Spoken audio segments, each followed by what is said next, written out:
بسم اللہ الرحمن الرحیم۔ سورہ ملک ہمیں کس طرح عذاب قبر سے بچائے گی، اپنے پڑھنے والے کو قیامت والے دن کس طرح اللہ تعالیٰ سے سفارش کرے گی۔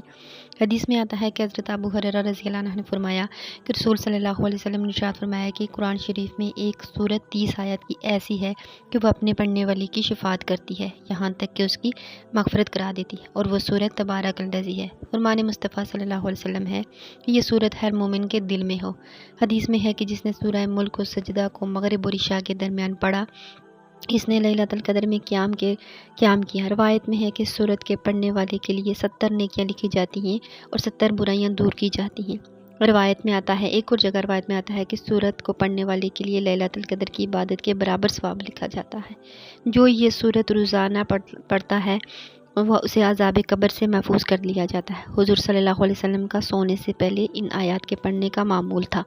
ہمارے نبی جو ہر گناہ سے پاک تھے، وہ اس سورت کو پڑھتے تھے روزانہ، اور ہم لوگ اتنی کوتاہی اور اتنی سستی کر جاتے ہیں کہ ہم نہیں پڑھتے۔ اللہ تعالیٰ ہم سب کو یہ پڑھنے کی توفیق دے۔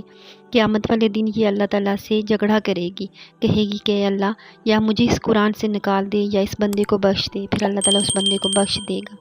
پلیز چینل کو سبسکرائب کر کے ویڈیو کو لائک کر کے ایک اچھا سا کامنٹ کر دیں۔ تھینک یو سو مچ۔ اللہ حافظ۔